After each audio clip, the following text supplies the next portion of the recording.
நமச்சிவாய்.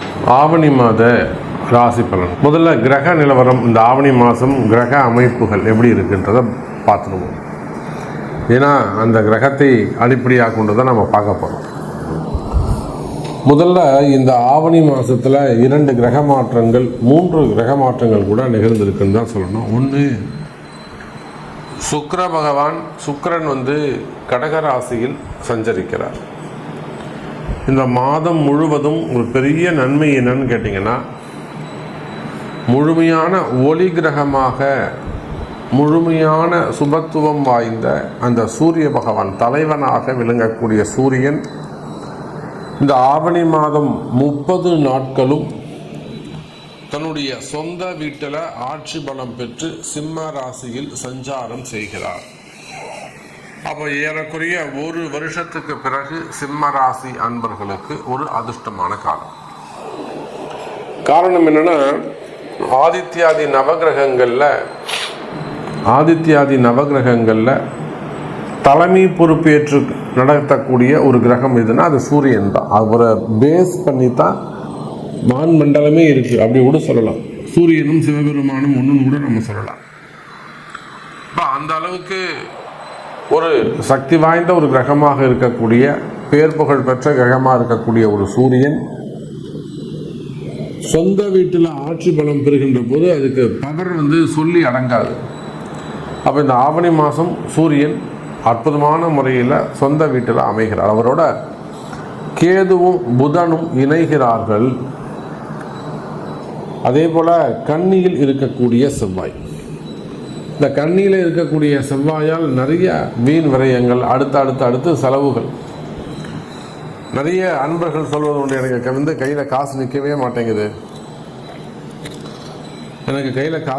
மாட்டேங்குது, அதுவும் போன மாதம் இந்த மாதம்லாம் பார்த்தீங்கன்னா ரொம்ப கடுமையான வறட்சி சாமி. எவ்வளோ வந்தாலும் அடுத்து செலவாயிட்டே போயிடுச்சு சாமி, கையில் ஒன்றுமே நிற்கவே இல்லை. ஒரு இபி செலவு வந்தது, ஒரு ஏசி ரிப்பேர் ஆச்சு, அல்லது வேறு ஏதாவது எலக்ட்ரிக்கல் ப்ராப்ளம் வந்தது, அல்லது பூமி ரிலேட்டடாக வீடை ஒரு ரெனோவேஷன் செஞ்சேன், இல்லை வீட்டில் ஒரு ஹோமம் பண்ணேன், பூஜை பண்ணேன், இல்லை அந்த ஒரு சின்னதாக டைல்ஸ் ஒன்று உடஞ்சிருந்த எடுத்து போட்டாங்க. அப்போ அந்த பூமி சார்ந்து வீட்டுக்கு ஏதாவது ஒரு வீண் செலவு, வீண் விரயம், ஒரு 40,000 ரூபா 50,000 ரூபா காலி.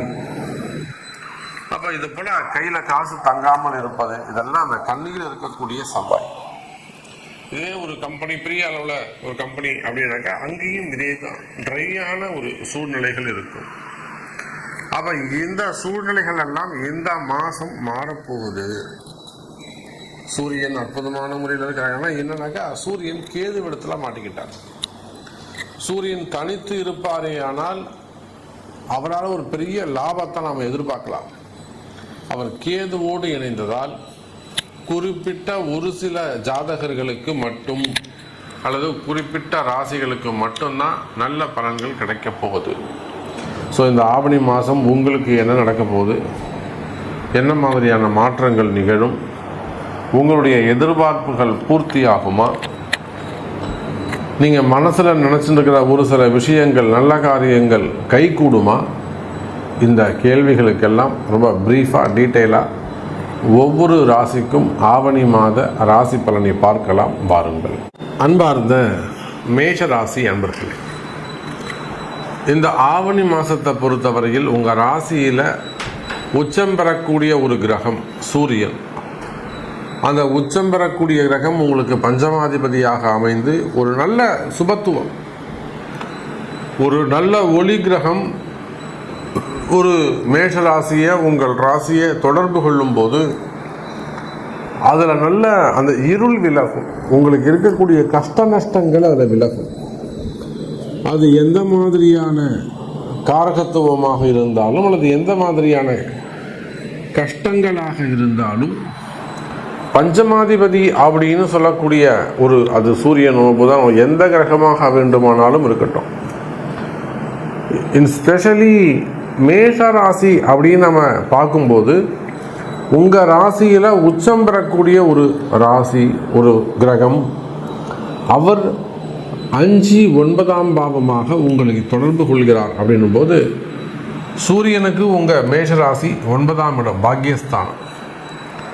அப்போ ஒரு மிகப்பெரிய நன்மை நடைபெறக்கூடிய மாதமாக இந்த மாதம் அமைகிறது. அந்த சூரியனோடு கேது, அந்த சூரியனோடு புதன், வீடு கொடுத்த செவ்வாய் அந்த சூரியனுக்கு 2ஆம் பாவத்தில் நிற்கிறார். மேஷராசிக்குன்னு எடுத்துக்கிட்டிங்கனாக்கா செவ்வாய் 6ஆம் இடத்துல, அதை விட்டுடுங்க. நாம் அது அப்படி எடுத்துக்கக்கூடாது. சூரியனுக்கு 2ஆம் பாவமாக, தனக்கு 2ஆம் பாவமாக, அப்போ 9வது பார்வையாக சூரியனும் கேதுவும் பார்த்து, சூரியன் கேது இணைந்து மேஷராசியை பார்த்து தனக்கு 2ஆம் இடத்துல ராசிநாதன் செவ்வாயும் இருக்கின்ற பட்சத்தில் நிச்சயமாக பலவிதமான கஷ்டங்கள், அந்த கஷ்டங்களிலிருந்து வெளிவரக்கூடிய வாய்ப்பு இந்த ஆவணி மாதம் உங்களுக்கு உள்ளது மேஷ ராசி அன்பர்களே. அப்போ மேஷராசியை பொறுத்தவரையிலும் செல்வம் கூடும், செல்வங்கள், வருமானங்கள் அதிகரிக்கும். குறிப்பாக அரசாங்கத்துறை சார்ந்து இருக்கக்கூடியவர்கள், அரசு அதிகாரிகள், கவர்மெண்ட் ஜாப் செய்யக்கூடியவர்கள், அரசு அதிகாரிகளாக இருக்கலாம், இல்லை பிரைவேட் அதிகாரிகளாக இருக்கலாம். நீங்கள் வேலை செய்கிற இடத்துல உங்களுக்கு ஏதேனும் பிரச்சனைகள், என்கொயரிகள் அல்லது மேலதிகாரிகளால் வரக்கூடிய பிரச்சனைகள் எல்லாம் இருக்குமே, ஆனால் அதெல்லாம் வெட்ட வெளிச்சமாகும். அது பப்ளிஷ் ஆகிடு பப்ளிக் பிரச்சனையாக மாறி அது மூலிமா உங்களுக்கு மேலே எந்தவித நடவடிக்கையும் அவங்களால எடுக்க முடியாது. அப்போ அந்த அளவுக்கு மேஷ ராசி என்பர்களே, அரசு அதிகாரிகளாக நீங்கள் இருப்பீர்களே ஆனால், அல்லது ஒரு அரசியல் தலைவர்களாக இருக்கலாம், அரசியல் ஒரு எம்பியாக இருக்கலாம், எம்எல்ஏவாக இருக்கலாம், இல்லது அவங்களுக்கும் கீழே ஒர்க் பண்ணக்கூடியவங்களாக இருக்கலாம், பதவியில் இருக்கக்கூடியவங்களாக இருக்கலாம். அப்போ அரசியல் தலைவர்களாக நீங்கள் இருப்பீர்களே ஆனால், அல்லது ஒரு உயர்ந்த ஸ்தானத்தை ஒரு பிஸ்னஸ் செய்யக்கூடியவங்க, ஒரு பிஸ்னஸ் ஃபேமிலியாக இருக்கலாம், அல்லது ப்ரைவேட் ஜாப்பில் ஒரு ஹையர் பொசிஷனில் ஒரு ஹையர் ரேங்கில் இருக்கக்கூடியவங்களாக நீங்கள் இருக்கலாம், நல்ல ரேங்கில். ஸோ ஒரு நல்ல பதவி, பட்டம், அந்தஸ்து, கௌரவம். ஏன்னா சூரியன் கௌரவம்,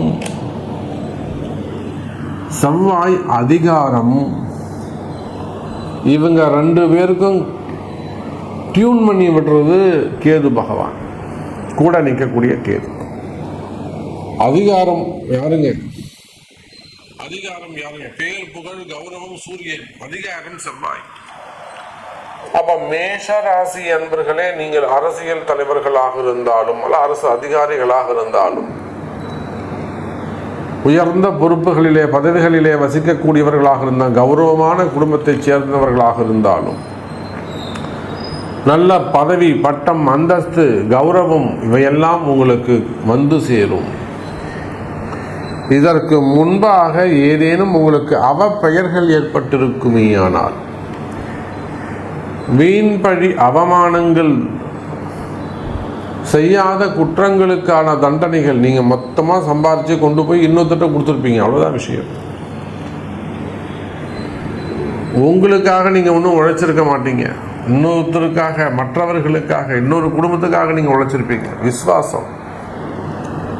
அதுவும் குறிப்பாக பரணி,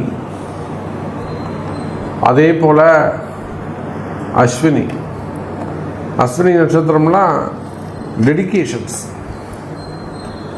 அப்போ உங்களுக்காக கூட நீங்கள் அந்த தவறுகளை செய்திருக்க மாட்டீங்க, உழைச்சிருக்க மாட்டீங்க. அடுத்தவங்களுக்கு கம்பெனி நல்லா இருக்கணும், அவங்க நல்லா இருக்கணும். அப்போ அந்த மாதிரிலாம் உழைச்சி உங்களுக்கு தான் அவப்பெயர் தான் ஏற்பட்டிருக்கும். கடைசியில் என் கையில் ஒன்றும் இல்லை சாமி, கடைசியில் சம்பாதிச்சதெல்லாம் ராகு பிடிங்கின்னு விட்டுட்டாரு. கொடுத்தது சனி, வாங்கியது ராகு. இதுதான் உண்மை. கடைசியில் பேரை கெடுத்தது யாருங்க? ராகுவும் கேதுவும். அப்போ இந்த மேஷ ராசியில் நிறைய நம்ம பார்த்துட்டோம். ஜெயில் யோகம் பார்த்துட்டோம், சிறை யோகம் பார்த்துட்டோம். ஒவ்வொரு மாதமும் நாமளும் ஒவ்வொரு பலன்களை ஒவ்வொரு விதமாக டிஃப்ரெண்ட் ஆங்கிளில் நம்ம சொல்லிக்கிட்டு இருக்கிறோம். அப்போ அப்படியெல்லாம் வாழ்க்கையில் கஷ்டப்பட்டு வந்திருக்கக்கூடிய மேஷராசி என்பர்களே, இன்னும் கூட அந்த பாபத்துவம், அந்த கர்ம வினை உங்களை சுற்றுகிறதா? காலை சுற்றின பாம்பு மாதிரி அந்த பாபத்துவம் உங்களை சுற்றி வருதா? அதுக்கு பிராயச்சித்தம், பரிகாரம் அதற்குரிய வழிபாடுகள் என்ன என்பதை அறிந்து அதை செய்வீர்களேயானால் நிச்சயமா ஒரு பரிகாரம் என்பது இப்பதான் சாமி அதை பண்ண, இப்பதான் சாமி ஒரு ஹோமம் பண்ண அப்படிங்கிறாங்க. பாவம் செய்யும்போது பெருசு பெருசா செஞ்சிட வேண்டியது. பரிகாரத்தை செய்யும்போது அதாவது வீட்டில் அம்மா குக்கரை வைக்கிறாங்க, சமையலுக்கு ஒரு குக்கரை வைக்கிறாங்க. அந்த குக்கரில் ஒரு பாதி தண்ணியை வச்சுட்டு ஒரு கைப்பிடி அரிசி எடுத்து போட்டுட்டு நான் அரிசி போட்டுட்டேன்னு சொன்னால் அது யாராவது ஒருத்தருக்காவது உணவுக்கு வருமா? பத்துமா? சாப்பாடுனா பத்தாது. அதை போலத்தான் நாம் செய்யக்கூடிய வழிபாடுகளும் இருக்கக்கூடிய விரதங்களும் நம்முடைய பக்தியும் நம்முடைய பரிகாரமும் எப்படி இருக்குன்னா அவ்வளோ பெரிய அண்டாவில் குக்கரில் ஒரு கைப்பிடி அரிசி எடுத்து போடுற கதை தான் நம்ம கதை. அப்போ பாவங்கள் இங்கே பெருசாக இருக்கு, ஆனால் பரிகாரங்கள் சிறுசாக இருக்கு. இந்த மாதிரி தொடர்ந்து அடிமேல் அடிவிழுது சாமி,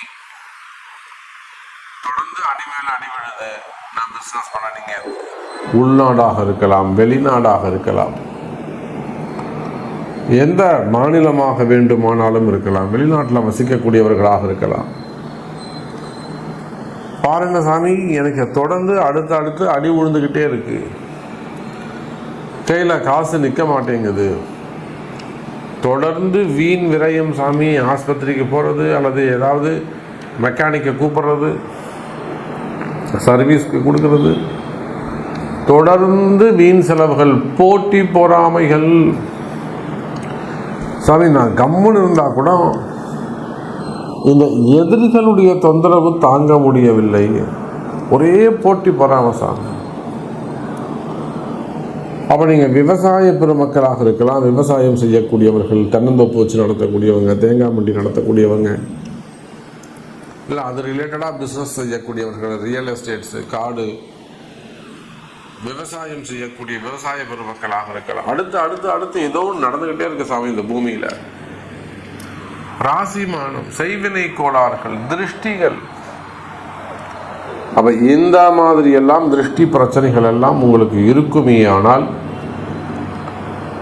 கவலை வேண்டாம். மேஷ ராசி அன்பர்களே, இந்த மாதம் முதல் நல்லது நடக்கும்.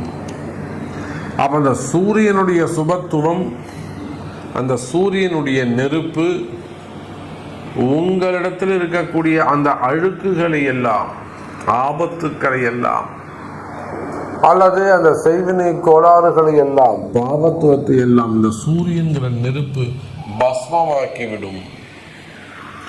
அதனால் இந்த ஆவணி மாதம் உங்களுக்கு சிறப்பான மாதமாக இருக்கும். அப்போ கரெக்டு சாமி, நீங்கள் சொல்றது 100% உண்மை. எனக்கு இந்த மாதிரி ஒரு பிரச்சனை இருக்குது சாமி, எனக்கு இது நடக்குமா, எனக்கு இது சரியாகுமா, இந்த இடம் நமக்கு முடியுமா அப்படின்னு நீங்கள் கேட்பீர்களே ஆனால் உங்களுடைய எதிர்பார்ப்புகள், உங்களுடைய கேள்விகளுக்கு உங்கள் பிறப்பு ஜாதகம்தான் பேசும் என்பதை சொல்லிக்கொண்டு மீண்டும் ஒரு அற்புதமான பதிவில் சந்திக்கிறேன். நன்றி, நமச்சிவாயம். ஜெய் வராகி, ஜெய் வராகி.